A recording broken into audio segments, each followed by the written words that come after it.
So my name is Eileen Scalise, and I am here today to talk with you about the National Healthcare Safety Network Catheter-associated urinary tract infections, also known as CAUTI. So our goals for today are to review the 2018 UTI protocols and updates. We'll illustrate fever, age, and device association. We'll become familiar with the data collection form and table of instructions. We'll look at the summary data and device day count. We'll review the key concepts and common misconceptions. And finally, we'll apply UTI protocol through case studies. After this, then, we'll have a tabletop exercise following this presentation. So the reason you do all the great work that you do is trying to prevent these infections, which occur about 93,000 times estimated, 93,000 UTIs in acute care hospitals, which result in prolonged stay, patient discomfort, increased costs, and mortality. And mortality is estimated to be more than 13,000 deaths per year associated with UTIs. And for each day an indwelling urinary catheter remains, a patient has a 3 to 7% increased risk of acquiring a CAUTI. After some early lack of progress, there have been steady declines in CAUTIs over the past few years. The gains have been most marked in non-ICU locations, but recent years we've seen some progress in ICUs as well. So good work. Okay, we're going to look at the 2018 UTI protocol updates. We refer to Chapter 2, the Identifying Healthcare-Associated Infections chapter, for the definitions that are highlighted here. And until you become familiar with the rules, you may want to work with Chapter 7, UTI chapter, and the Chapter 2 chapter side by side until you're comfortable with the rules. You'll also note that the UTI is a primary site of infection, and this was placed here for guidance, as a fair amount of users have presented cases to us and they wanted to try to call UTI secondary to another site of infection, which you can't, so that's why this was added. For consistency and ease of burden, there is a slight change to the CAUTI definition related to the day of device placement. If the indwelling urinary catheter was in place prior to the inpatient admission, the catheter day count that determines device association begins with the admission date, when they're first admitted to that inpatient location. We changed this because it aligns with device denominator count, which begins on admission to the inpatient location. The SUDI 1A, you'll notice there's fever has an additional explanation. There is no change in this criterion. We simply added this comment to remind users, if you are using fever in a patient greater than 65 years of age, the Foley catheter must be in place greater than 2 days on the date of event. This also includes if it was removed the day before the date of event.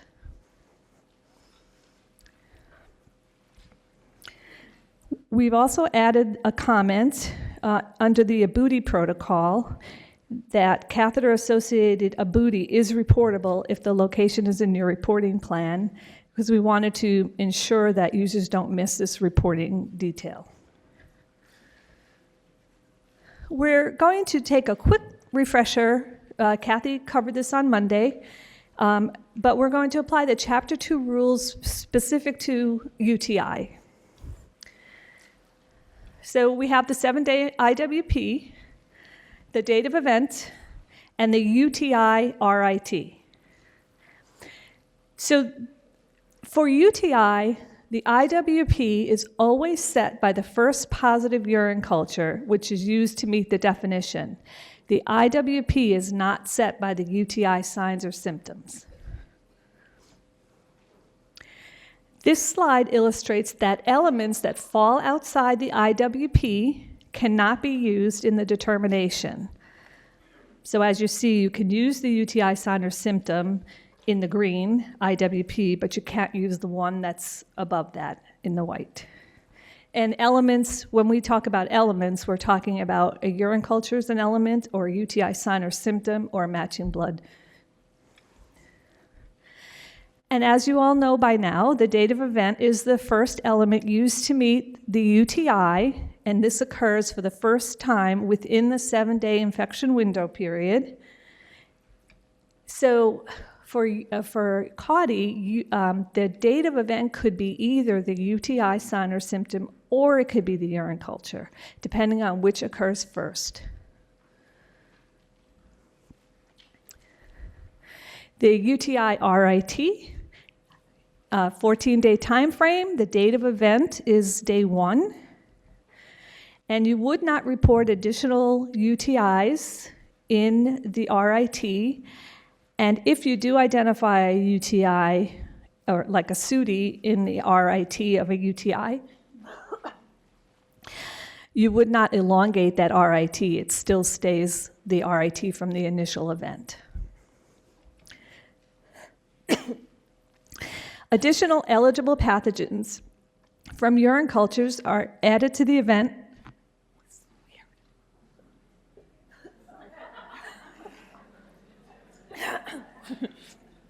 Sorry. So you would just, put those pathogens, they're part of the UTI event. You wouldn't change the device association during the RIT, so if you have a CAUTI 1B non-CAUTI, and we'll go over the protocols, that sets the RIT, and then later on you have a CAUTI in that RIT, you don't make it a CAUTI. It still stays CAUTI 1B non-CAUTI. Okay, so that's why it's really important to set the RIT. And know that any UTI criterion sets an RIT and a secondary BSI attribution period. So even though you don't report POA events and you don't maybe report non-catheter associated events, you still want to set the RIT and the SBAP for the reason I just explained. Okay, moving on to key concepts for Chapter 7, UTI definitions. NHSN's definition of an indwelling urinary catheter, the key words here are specifically inserted into the urinary bladder, which could also include a neobladder, through the urethra and left in place. So let's look at what does not qualify as an indwelling urinary catheter. Straight catheterization, because in and out, and condom catheters do not. And unless there's an indwelling urinary catheter also present, the following do not qualify: suprapubic catheter, nephrostomy tubes, urostomy, and ileal conduit. However, urine from any of these sites should be used in the determination. If you have a documented urine in your medical record, it doesn't matter where it was collected from, you need to work it up for determination. Okay, so there are a lot of questions around urine culture, so I thought I'd spend a couple slides on clarifying around those questions. Our excluded pathogens for UTI are Candida or yeast, mold, fungi, or parasites. So because these are excluded for UTI, they also then cannot be reported as a secondary bloodstream infection. Okay, so you can't call a UTI, so you can't have a secondary bloodstream infection for these organisms. The urine culture with yeast can be used as long as there's at least one bacterium that has the right colony count, 10 to the 5th, greater than or equal to, and no more than 2 organisms. So for example, you can have an E. coli with the 10 to the 5th, greater than 10 to the 5th, and you can have a Candida albicans 10 to the 5th. It's only 2 organisms there, but you would only report the E. coli if it met the definition. Urine cultures with greater than Two organisms are regarded as contaminated cultures and are not used in NHSN UTI surveillance. So, for example, if you have E. coli, Candida albicans, and Staph aureus, even though Candida is an excluded pathogen, there's still 3 organisms in that culture, so that would have to be an excluded urine. Any urine culture with any of these words, your different organizations use different words: mixed flora, perineal flora, etc. And they also have like a 10 to the 50 E. coli. Even though you have a bacterium with the right colony count, mixed flora, etc., mean more than one organism, so this is excluded.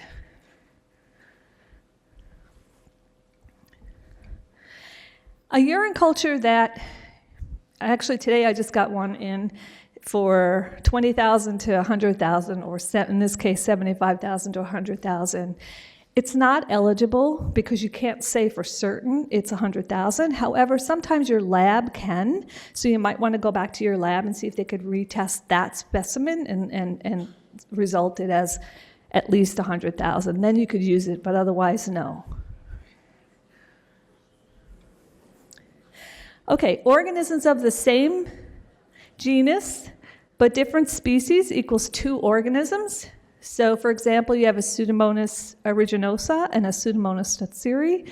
That's 2 organisms.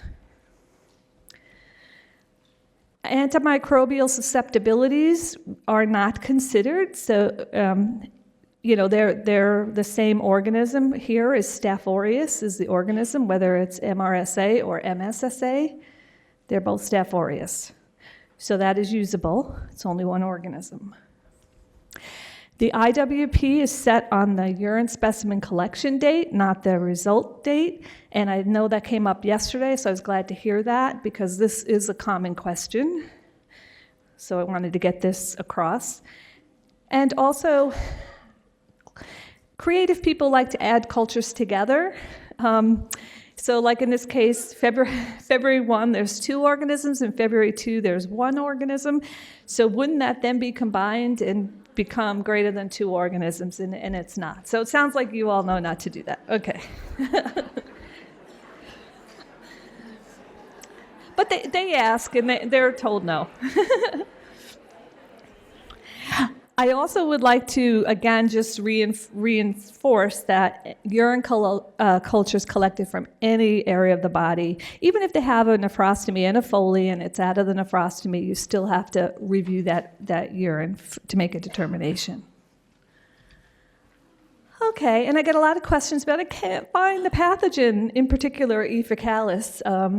So this is just to show you to scroll up to the top, and you'll see the all pathogens, and you click on that, and the pathogen will magically appear.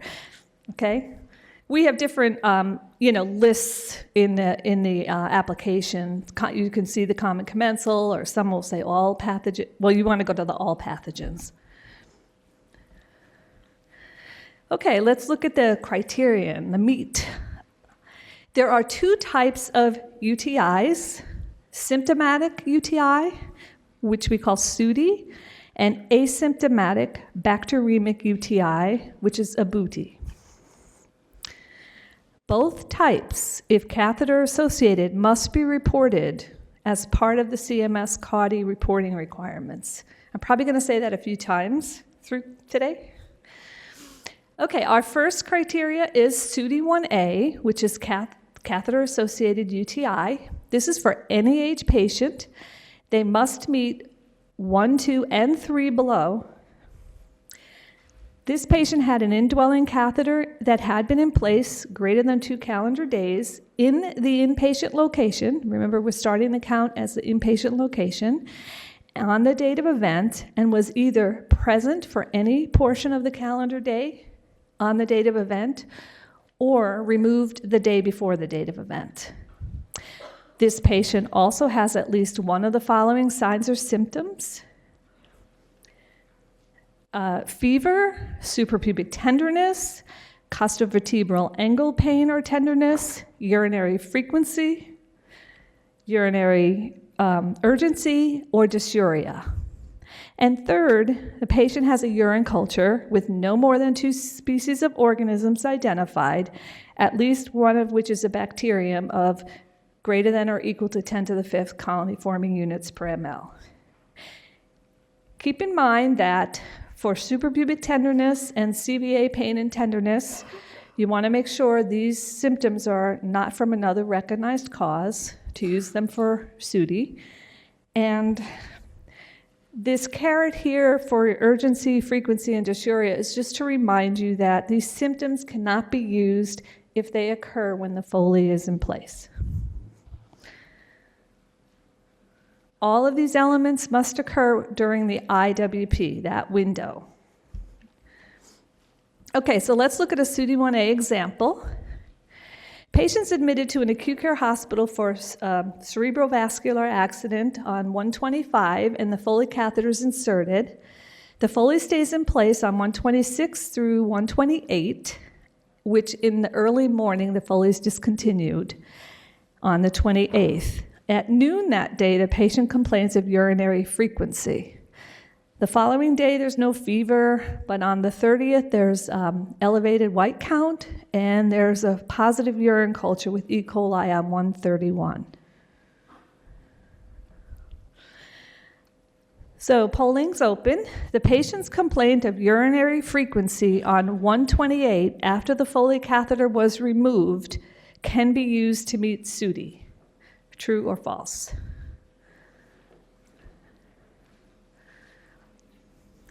Getting quick responses, good.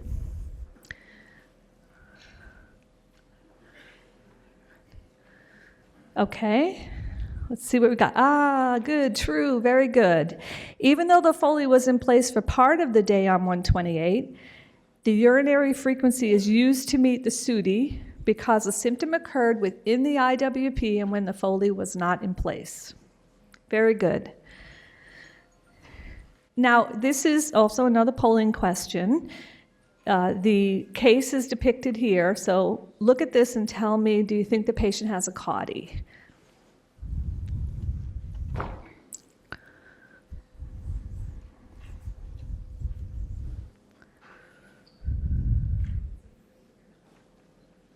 A little bit slower on this one, but okay, good, here we go. Okay, closing the poll. Oh, we're kind of split. Well, 65% is correct, and let's look at why. The positive urine culture on 131, you always start with that, sets the IWP, so that goes from 128 to 23, highlighted here in yellow. The 128 urinary frequency is the first element to occur within the IWP, therefore it's the date of event. The Foley catheter was in place greater than 2 days on the date of event, so it's a CAUTI, HAI. Now, if you go to enter this into the application, you'll put in urinary catheter in place because it was in place for part of that day, and you'll check frequency, and you'll get this alert. It's just there to remind you, make sure you only choose these symptoms if the urinary catheter was not in place. You just click OK, and then save. A lot of people don't go to the save, and they think there's an error, but that's just a reminder for you. So you can save this event.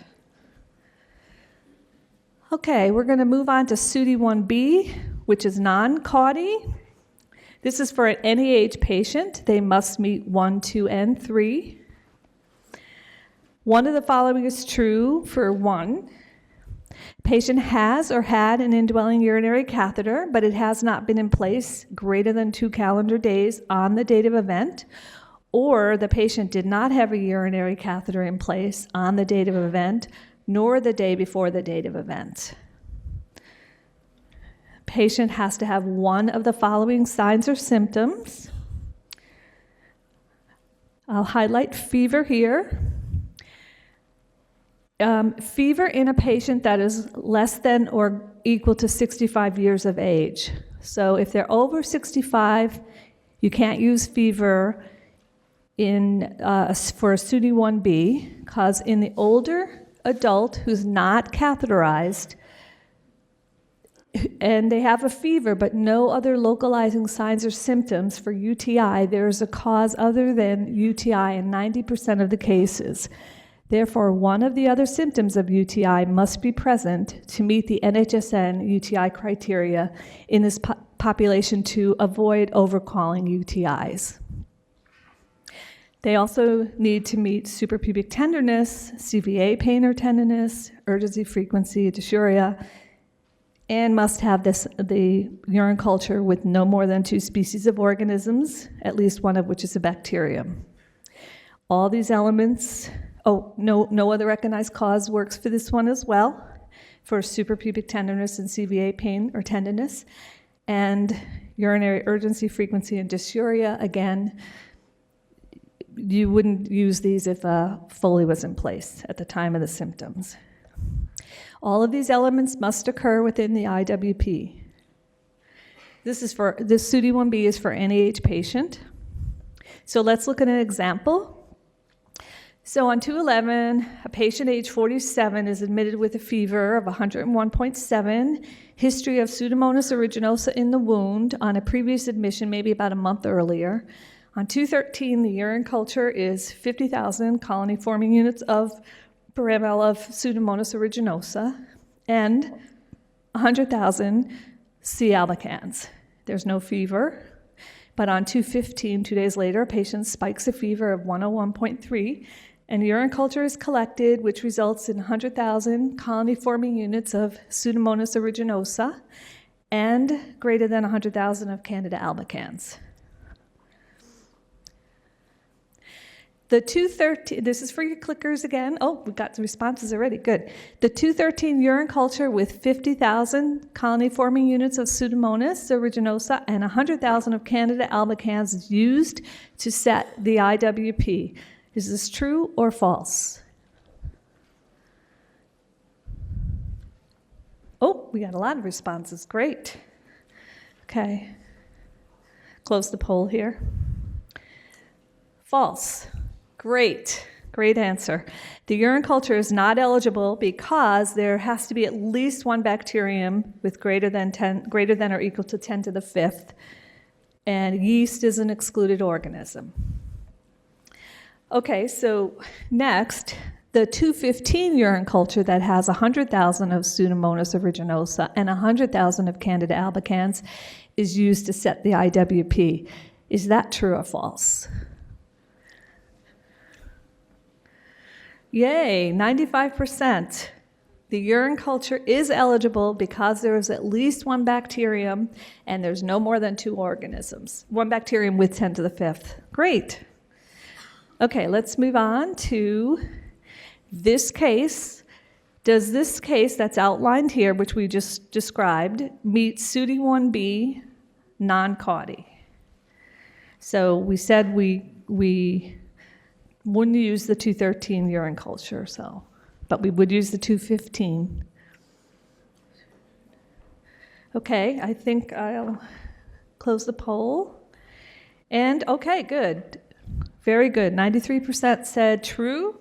Let's take a look why. So we have the 215 urine culture. It sets the IWP here at 212 to 218. The fever on 211 on admit cannot be used because it does not occur within the IWP. The 215 fever is in the IWP and is an acceptable element to meet SUDI, and the date of event is 215 because both elements occur on that day. There was no Foley in place on the date of event nor the day before, so this meets SUDI 1B, non-CAUTI, and it sets the SBAP and the RIT. Okay. Let's look at SUDI 2, the little babies who are 1 year of age or less. That's all you can use this for. They must also meet 1, 2, and 3. So the patient is less than or equal to 1 year of age, and they either have or do not have a urinary catheter. They have at least one of the following signs or symptoms, and I highlighted here the symptoms that are different for this age. So you have the hypothermia, apnea, bradycardia, lethargy, and vomiting. They could also use fever and suprapubic tenderness. And also the patient has to have a urine culture with no more than 2 species of organisms identified, at least one of which is a bacterium of greater than or equal to 10 to the 5th colony-forming units per ml. And you'll see the asterisks here for the baby too, if there's no other recognized cause for these symptoms. All of these elements must occur within the IWP. So here's a SUDI2 example, and I'm just going to give you the answer. The baby was admitted on 123. It's a 2-month-old. Poor baby had diarrhea, and the Foley catheter was inserted. On 127, the baby vomits, and on 128, there's a positive urine culture with the right colony count for E. coli. So this does meet catheter-associated SUDI2, date of event 127, which is the first element, which is a sign and symptom, and pathogen is E. coli. Okay, our final protocol is asymptomatic bacteremic UTI, which is a booty. This is for any age patient. This too must meet 1, 2, and 3 below. So for 1, the patient is with or without an indwelling catheter. They have no signs or symptoms of SUDI1 or 2, according to age. Make a note here that patients greater than 65 with a non-catheter-associated booty may have a fever and still meet a booty, because remember, fever is not a UTI symptom. And then patient has a urine culture with no more than 2 species of organisms identified, at least one of which is a bacterium of greater than or equal to 10 to the 5th colony-forming units per ml. And finally, the patient has an organism from blood specimen with at least 1 matching bacterium to the bacterium identified in the urine specimen, or the patient meets LCBI2 criterion and matching common commensals in the urine. And keep this definition close to you because we have some cases later about this. All the elements of the UTI criterion must occur during the IWP. Again, note, catheter-associated ABUTI is reportable if CAUTI is selected in your monthly reporting plan. Okay, let's look at a ABUTI example. Patients admitted for a myocardial infarction on 220, and a Foley is inserted on admission. There are no UTI signs or symptoms on 221 through 223. On 224, there's some elevated white count, no UTI signs or symptoms. There is a positive blood with Staph aureus and a positive urine culture with greater than 10 to the 5th Staph aureus. Then, following the 225 to 227, no UTI signs or symptoms, and then on the 28th, the patient went home with the Foley out. So, I'm going to just walk through this one. The patient, the urine culture on 224 sets the IWP, which is 221 to 227. There are no UTI signs or symptoms in the IWP. However, there is a matching blood organism to the urine organism with 100,000 colony-forming units per ml. So we meet ABUTI. It's the date of event is February 24th. The Foley was in place greater than 2 days on the date of event. Therefore, it's catheter-associated. And because we're going to use, the blood is used as an element, this meets secondary BSI attribution period, scenario number 2. And so the blood is considered secondary. So it's part of the element to meet ABUTI, and it's also secondary. Catheter-associated ABUTI is reportable if the location is in your reporting plan. Okay, we'll move on to data collection form and table of instructions. These are located on the NHSN website under the CAUTI, Surveillance for Urinary Tract Infections, under data collection forms. And I've highlighted the form that you would use to enter an event and the table of instructions for that form. So here is the event form, and I wanted to draw your attention to page 3 of 4 because I get questions about this, particularly in the results code. People ask, well, if it's not tested, how do I enter this pathogen? And there is an N opportunity, so it gives the codes of what that susceptible, intermediate, resistant, non-susceptible, and not tested. And so this is the instructions for filling out that form line by line. So those two forms work together to fill out the event form. Now we're going to enter Numerator. We're going to look at Numerator and summary data. So when you have an event or a numerator, you look at which risk factors, and required fields for urinary catheter is it in place greater than 2 days on the date of event? Was it removed? It was in place but was removed the day before the date of event, or neither. If no urinary catheter was in place on the day of or the day before, or not in place greater than 2 days on the date of event, you would put neither. Location of device insertion is optional. This is something you could use if you wanted to track internally, and also is optional the date of the indwelling catheter. Now, different from numerator data or event data is a summary data. So for all locations, the count is at the same time each day. Now, each unit may do it differently, but it has to be the same, consistent on that unit. You have to count the number of patients on the inpatient unit and the number of patients with an indwelling urinary catheter. And then you would put your data into the summary data tab or in the application. So here you see they have urinary catheter days 23. Now there's an alternative to doing it manually. As many of you probably know, you can electronically collect this data, but only when you follow validation of the electronic method against the manual method. So 3 months concurrent data collection with both methods, and then you have to make sure you must be within plus or minus 5% accuracy. To ensure the accuracy of estimated denominator data obtained by sampling, only ICU and ward location types with an average of 75 or more urinary catheter days per month are eligible to use with this method.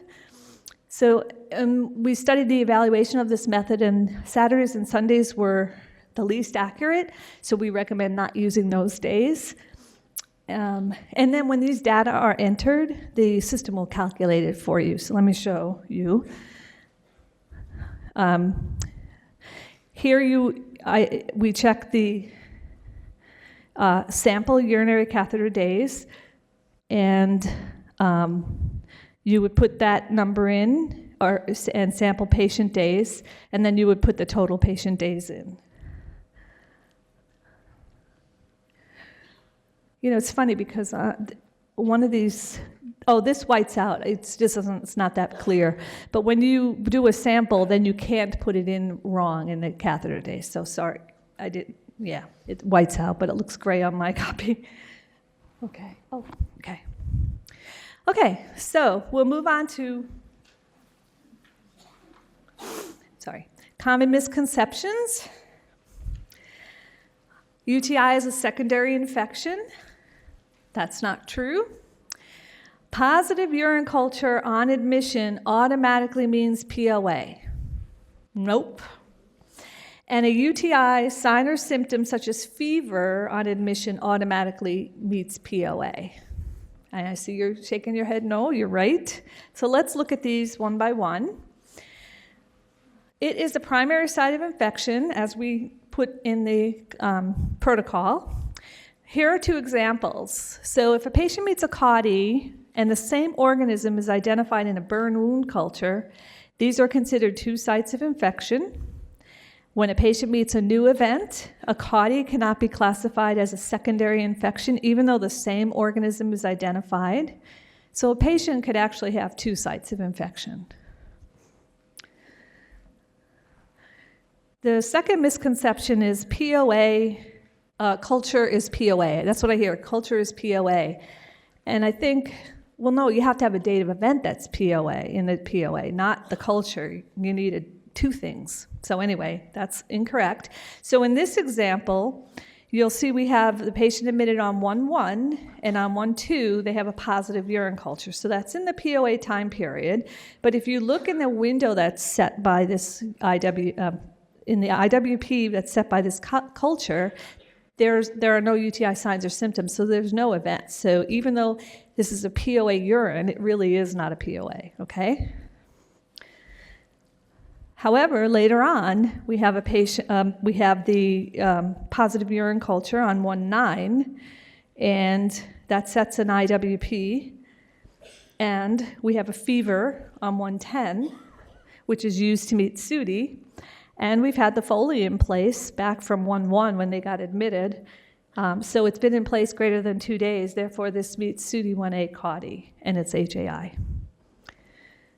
Okay, our third misconception is similar in that they came in with a fever, and they didn't have the urine culture till later, but they came in with that, so they came in POA.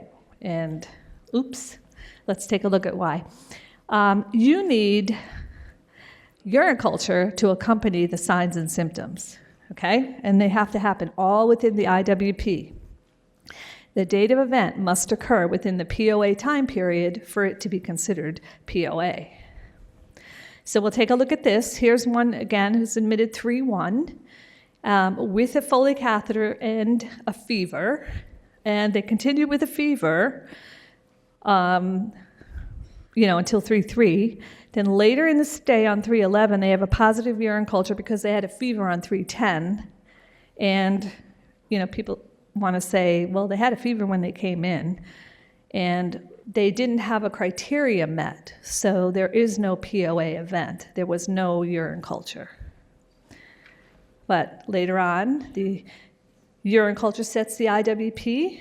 There's fever on 3/10, and it's used because this fever occurs within the IWP, and it's the date of event because it's the first element to occur within the IWP. And again, you can't use the 3/1 fever because it doesn't occur in the IWP. Okay, so now that you know everything, we're going to test your case studies, your cases. Okay.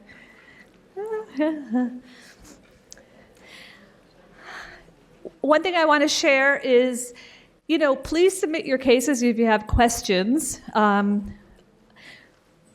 These are the items that would really be helpful if you, when you submit the case, but don't, include personal identifiable information. This is an email system, so it's not confidential. So just send us case stuff, but I don't even want a birthday. I just tell me if they're over 65 or under 65, or equal to 65. Okay. Also, you may want to know that there are frequently asked questions for UTI. They're here. These are the topics. So your questions oftentimes are there. Your answers for your questions are oftentimes there. So you may want to look there as well. And if they are there when you send it in, I kind of send you a link to that question, but that answer, quick Q&A, I should say. I try to, just to make you aware of the FAQs. Okay, and then this document, when you're doing our roundtable case later, I really want you to follow along with this, because this is the easiest way to determine if there's a CAUTI. You start with the urine culture. Then you set the IWP. Then you look at the IWP and you decide which elements are eligible, and if we have an event, then you move on. If you don't, it's done. So then we determine the date of event, because that's the first element. And then we decide, is it in the POA time period or an HAI time period? So you'll identify that. And then finally, you'll determine if it's device associated. That's the last step, because you don't know until you know the date of event. And basically, as we showed, if the date of event is on calendar day 3 of device use in an inpatient location, then the device was in place, or the device was in place on the day of or day before, then it's device associated. Simple, right? Let's see. I hope so.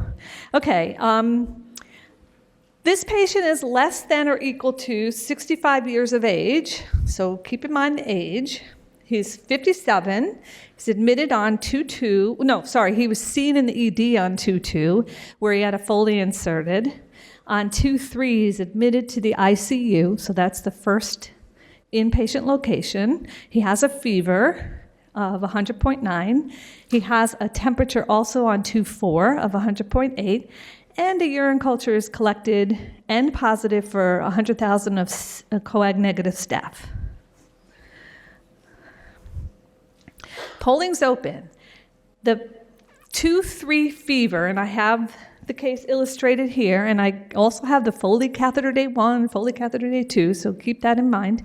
The 2/3 fever can be used as an element in this age patient. True or false? Patient's under 65. Okay, wonderful, almost 60. Yay, true, very good, thank you.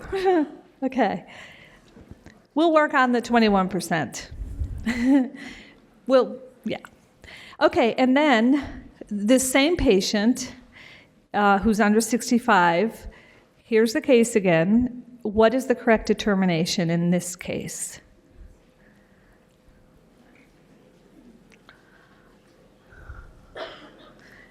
Okay, I'm going to close the poll here.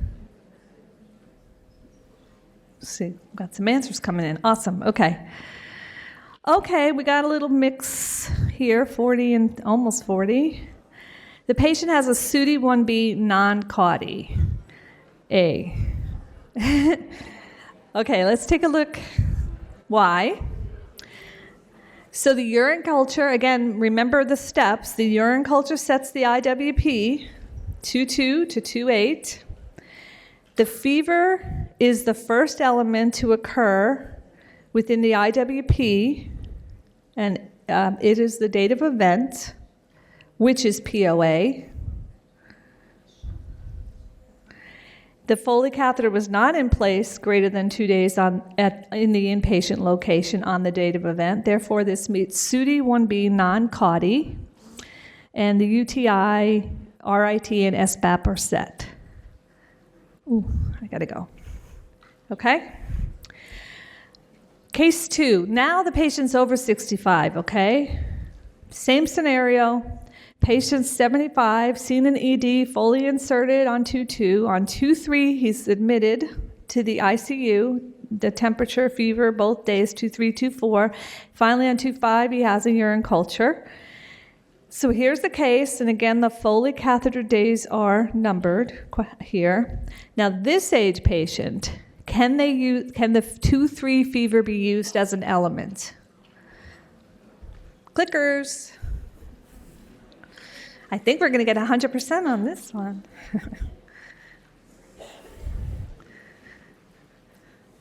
Okay, let's see.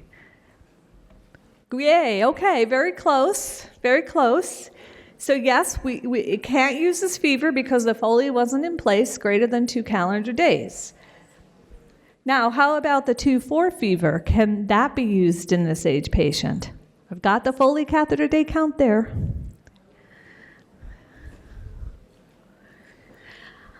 Okay.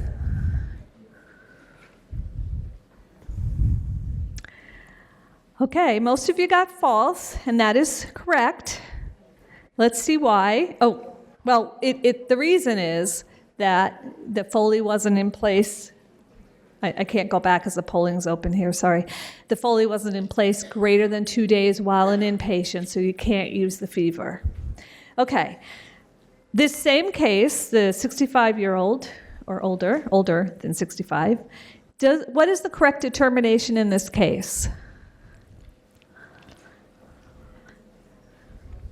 We determined you can't use either of the fevers. What does that leave us with? Okay, I'm going to close the poll. Got a little hesitancy, but let's take a look. Okay, excellent. 67% are correct. It does not meet a UTI event because there are no eligible elements in the CAUTI. In the IWP, there's only a urine culture. Let's look at the rationale of this again. Is we set the IWP with the positive culture. Then we have the 2, 3, and 2, 4 fevers. They can't be used in this patient because they're greater than 65 and the Foley was not in place greater than 2 days on the date of event. And in the inpatient location, okay? And there are no UTI elements within the IWP, so there's no event and no RIT is set. CAUTI 1B cannot be met in a patient greater than 65 years of age with fever alone. You want to consider other UTI signs or symptoms. Look for dysuria before maybe the Foley was inserted. Look for documentation for physical assessment of suprapubic tenderness, of CVA pain, and then you can meet it with that. And that would be POA. Okay, let's look at case 3. Patients admitted on January 10th to med-surg for influenza, complaining of headache, body aches, and nausea. 2 days later, they have a positive urine culture with 100,000 of efficacium and 20,000 colony-forming units of Pseudomonas aeruginosa, and a blood culture with Pseudomonas aeruginosa that grew the same day. Can this blood culture be secondary to a booty? Clickers, please.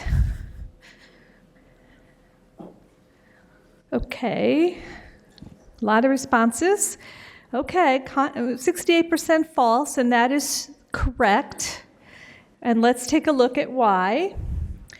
To use blood as an element in a booty, the blood organism must match the urine organism that has the 100,000 colony-forming units.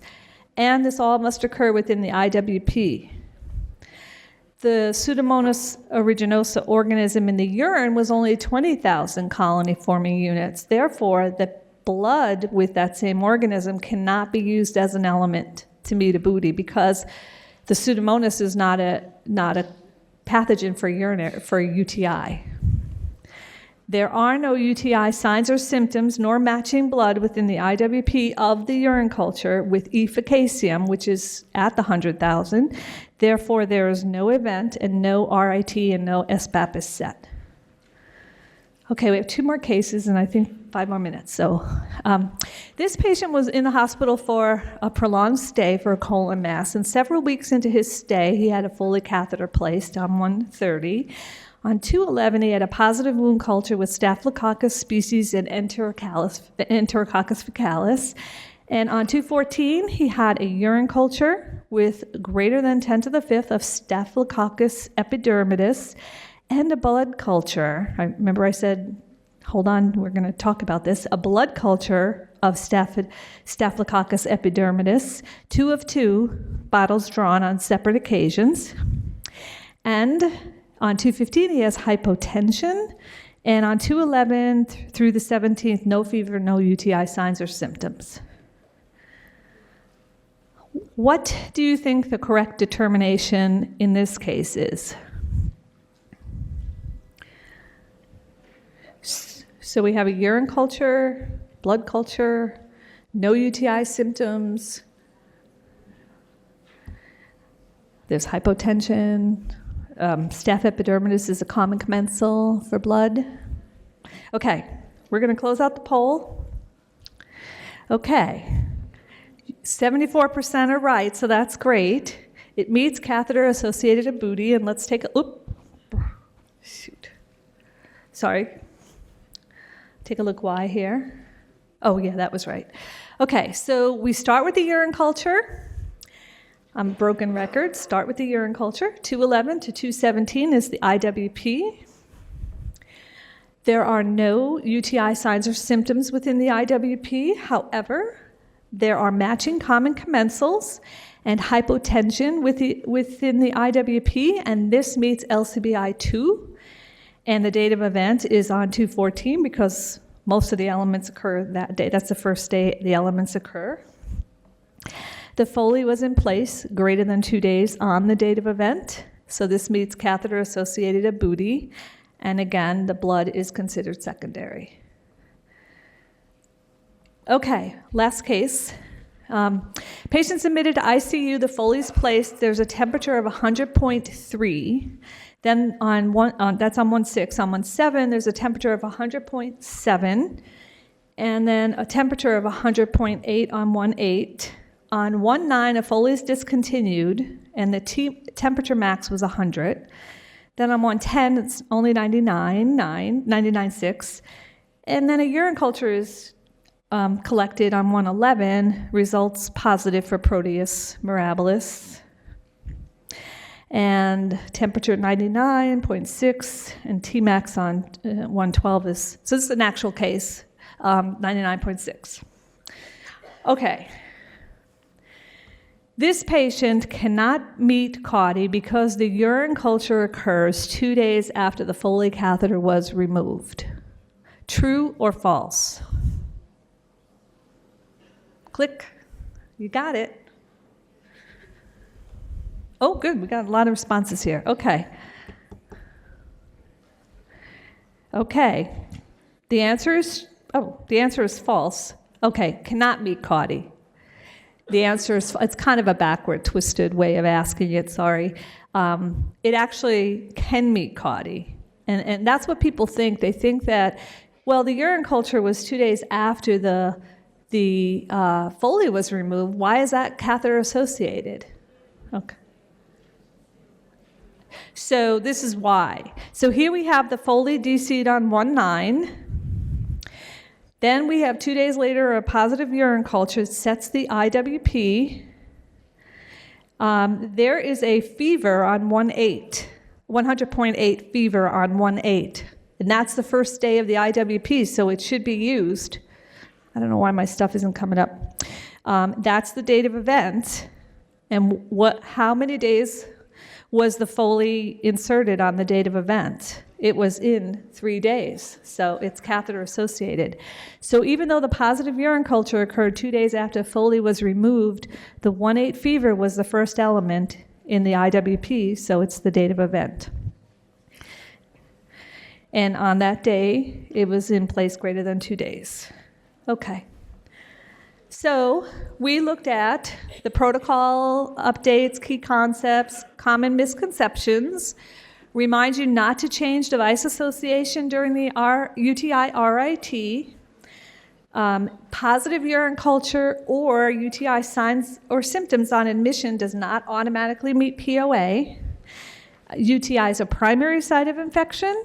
We've looked at how to count urinary catheter days to determine infection association. Remember, day 1 starts on the inpatient admission location for the event, and it also the same for denominator. You start counting when the patient's inpatient. Okay. We reviewed the data collection form, table of instructions for UTI surveillance, and then we made correct determinations through case studies. We reviewed the fever, age, and device association, and we looked at ABUTI closer. So great job. We're going to continue. I just want to tell you for additional training, I think in your handouts there are these links. And give the AGIC case study a try. It's great for inter-rater reliability within your organization or your APIC chapter. Okay, so how we're going to do this is table 1 through 10 will come up to the mic and let me see if I have. Okay. There are two parts to case 1, Mr. Peabody Jr. and Mr. Peabody Sr. So tables 1 through 10 will answer that question. And what the question is could the BSI be considered secondary to a UTI? You're going to need to identify the IWP, the date of event, the RIT, and SBAP, okay, to determine this. So answer those questions, 1 through 10. All right, case 2 is table 11 through 20, speaking of counting, and case 3 is 21 through 30.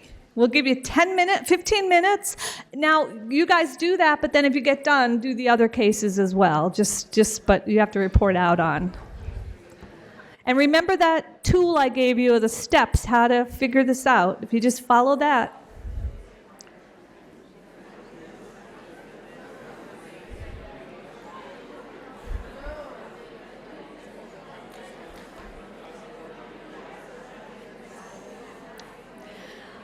Okay, it looks like people are finishing up.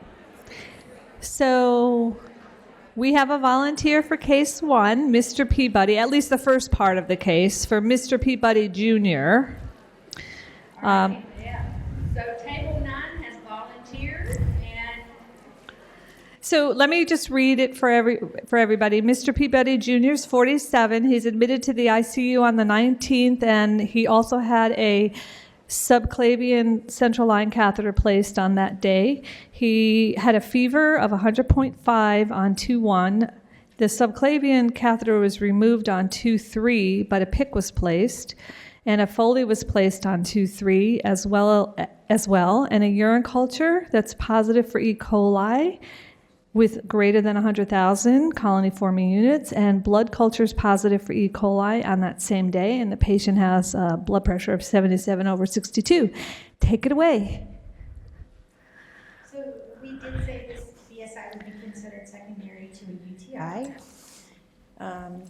It is not a primary CLABSI. The infection window period would be January 31st to February 6th. Date of event is 2/1 due to the fever. The RIT is 2/1 to 2/14, and then the SBAP is 1/31 to 2/14. Awesome. Perfect. Very good. And I use the generator that's on the website. So this is what you see here, and it figures out the dates for you. It doesn't figure out, you have to put in the right elements to make the determination, but it at least gives you the dates when you put the elements in. Wonderful, thank you. Okay, so this is just what she said, so we don't really need to. Except the reason I put this one in also is that, CAUTI 1B sets an RIT and an SBAP. So you want to use it for yourself so you can maybe call something later on a secondary and not a primary CLABSI. Okay, what if he was greater than 65 years of age? Who wants to take that, 1 through 10? So it's the same scenario, except he's 77 now. This is Mr. Peabody Sr. There's a table back there, 5. 5. Yeah, I think they could do it. Raise your hand. I think I got a pro there on fever. They thought that was one. Sorry. Who has done this part that would like to give us answers? Remember I said there were 2 cases. Okay, well, I guess I'll do it then. It's fine. We have a volunteer. We have one. Okay, yay. Okay, so we think that it's an ABODI. Our infection window would be 1/31 to 2/6. Our date of event would be 2/3, and our RIT would be 2/3 through 2/16, 14 days later. Okay, and then the SBAP would be, you would add the IWP. The same. Yeah, okay. No, it would be 1/31 because the SBAP includes the IWP and the RIT. Perfect. Perfect. Very good. So it meets non-catheter associated ABUTI, date of event 2-3, which is an HAI, and the matching blood is secondary. Great job. I have fever in here just so you know that it is, I put it in, but it's really not an element for this age patient. I just wanted to show you I didn't check it. If I would have put fever in and checked it, it would have given me the wrong date of event. So you really shouldn't even put fever in because it's not an element for this age patient, but I just put it in to illustrate, but I didn't check it. So, Mr. Peabody is greater than 65, so the 2-1 fever is not eligible because the Foley wasn't in greater than 2 calendar days. So you got the rest. Great. Oh, and the teaching point on this one, too, is the patient who's greater than 65 years of age with a non-catheter-associated ABUTI may have a fever and still meet ABUTI criterion. Remember, we talked about that in the ABUTI criterion, and that's an example. Okay, let's move on to case study 2, 11 through 20. Who wants to volunteer? This is Miss Urea. 11 through 20? Yes. All right, 11 through 20. yay, Oh, here's one. Yay, great. She's coming. Let me read it. 127, Miss Urea, who's 77, was admitted with hematuria times a week and dysuria yesterday, which is documented in the medical record. The 128 positive urine culture with P. mirabilis is positive for 100,000 and a fever of 100.5. She continues with a fever on 130, and then on 2-2, a Foley is inserted, and on 2-3, there's another fever of 100.7, and then 2-3, also documented hematuria, and on 2-8, a positive urine culture with E. coli and fever. Okay, so take it away. Okay, so our infection window period is 127 through 131 due to the dysuria being documented. Wait, say that again, I'm sorry? Our infection window period is 127 through 131. How did you set that? So the dysuria was documented in the day before admission. What sets the IWP? Oh, I'm sorry. Yeah. The culture was from 128, but because the admission was 127, we set it at 127. Oh, I see. Okay. Yeah, I'm glad this is a teaching point here. Okay. But you're right. It usually would be 3 days before. Well, yes, 3 days before in this case. However, you want to, if it was actually on the date of admission, the fever, it would only go back 2 days because of the POA time frame. But in this case, it does go back 3 days. So yes. Okay, go ahead. Our date of event is 127. Okay, that's correct. Our RIT, we put 127 through 29. Okay, that's correct. Yay. And our SBAP is the same, 127 through 29. Yeah, remember the SBAP is the IWP and the RIT. So you get a little more, chance to call blood secondary. In this case, it goes back to 125. You see here in blue. So the dysuria, and you're right, absolutely right. This is great. The 2-8 positive urine culture and fever occur within the RIT. But okay, this is later. So the dysuria is used, and I just want to go back. When you use the generator, and say you put dysuria in before the date of admission, let me point here. So here's the date of admission, but this was documented in the current medical record, and so it can be used, but it occurred before they came in. But it's within the POA time frame and within the IWP. So you can use it, but then when you select this, when you use the generator, it'll say that you've selected a calendar day that occurs in the POA time period. So in order for us to set an RIT and an SBAP, we actually make the date of event calendar day 1 of admission. So you just hit OK on that. You just hit okay, and that's why the POA came in on 127, and that's what you said, so perfect. Okay, excellent, good job. So the teaching points, just so you know, on this is CAUTI 1B can be met POA in a patient greater than 65 years of age by using additional symptoms besides fever, so look for those other symptoms. And when symptoms occur prior to admission, if it's documented in the medical record and symptoms occur within the IWP, the date of event becomes day 1 of admission. And again, do not change device association within the RIT. Okay.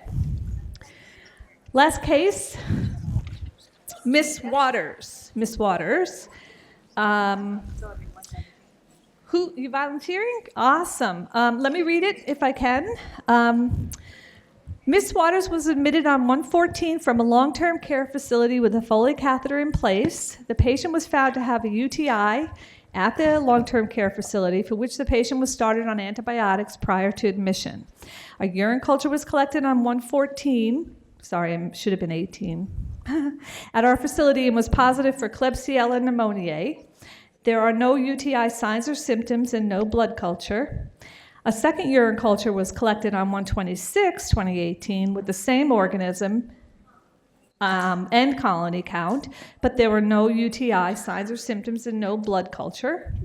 The patient spiked a fever on 102.9 on 2/7, and the blood and urine cultures were collected.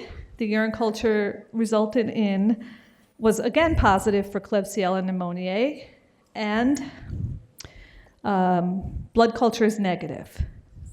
Indwelling catheter was in place from 114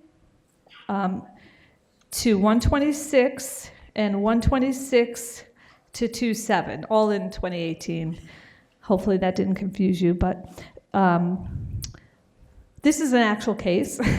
The physician documented that the urinary system was colonized with K. pneumoniae and that no antimicrobial therapy was necessary at the time. Okay, take it away. Table 26, thank you. Yes, the urine culture on admission doesn't describe urinary tract infection because there is no symptoms and the culture, there is no symptoms. So then the urine culture on 26 also doesn't describe any urinary tract infection because there is no symptoms or no other blood cultures. But in urine culture in 2/7, there is a fever, and the Foley catheter were placed more than 2 days before this fever. So this describe urinary tract infections. The IWPs from 2/4 until 2/10. Date of event 2/7. Our IT from 2/7 to 2/21, and SPAP from 2/4 until 2/21. You figured it out, I did. Excellent, you got it right. That's exactly right, except I put it wrong in this, but you don't have this handout, so it's great. But you're exactly right, that's perfect. Do you all understand that? She has a question. Actually, why don't we open this up for questions, because now we have a couple minutes for questions. Thank you so much. That was great. Thank you, all of you, for participating.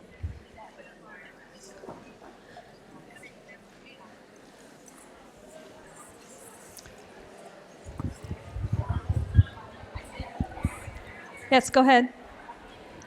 Is this? Yes. Okay. So I had a question about CAUTI 1A, applying it with just fever to patients over the age of 65. Yes. So if they have a fever on day like 1, 2, and 3, and they have a Foley placed on day 1, are we to apply those exclusions on day 1 and 2? Right, and then becomes a CAUTI, yes. Okay. Then the follow-up question I had to that was, if fever is sort of an indeterminate sign, what's the reasoning behind applying it on day 3 when day 1 and 2? Because the Foley is in place greater than 2 days. It's only in the non-catheterized patient. Okay. And we consider under 2 days as non-catheterized. Okay, even though that fever is Is there a the 1 and same. 2 and would be present on admission regardless? Right, Okay. yeah, it misses, yeah. We have to look for other signs and symptoms to try to get a POA on that. Okay. Yeah, thank you. Anyone else or online?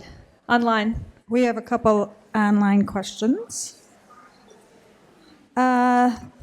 This is, patient has an indwelling urinary catheter and a suprapubic catheter. The urine specimen is collected from the suprapubic catheter and meets criteria for CAUTI with an eligible culture and symptom. Do you report the CAUTI even if the specimen is not collected from the indwelling urinary catheter? Okay, thank you for that question. Yes, you would report a CAUTI. It doesn't really matter where in the body the patient, the urine culture is collected, which tube and so if you have a documented eligible urine culture on the chart, you need to use it in the determination.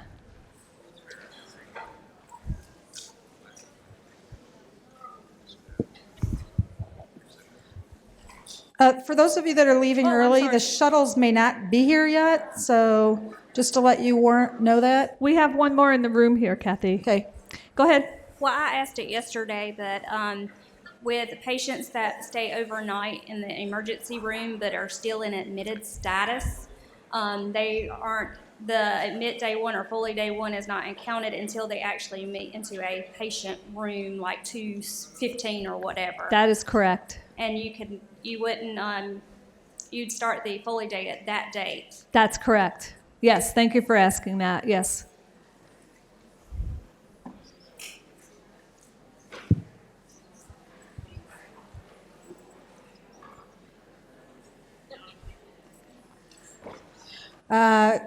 Case 2, why was Foley day number 1 not counted on the day of insertion? Can you clarify if you are not counting the ED insertion date as Foley day number 1 because it is not an inpatient unit? Yes, and that's the question that was just asked in the room here, which you may have heard the answer. The Foley day count for determining device association begins with admission to the inpatient location. So remember, I think it's on page 7.2 where we define catheter and then we say intrauterine catheter count begins on day of admission. So it's in the protocol that I showed. So thank you for that. And I think that's everything. So I think Kathy wants to close us out. I'm available for questions today, tomorrow, and Friday. Please send your cases. I'd love to get your cases. Oh, and one of the things I asked for in that is your determination, because it really helps me guide you, like how you're thinking. So make a guess, even if you don't know what you think it is and why, because it helps me to teach you what maybe you're missing, which element. Thank you.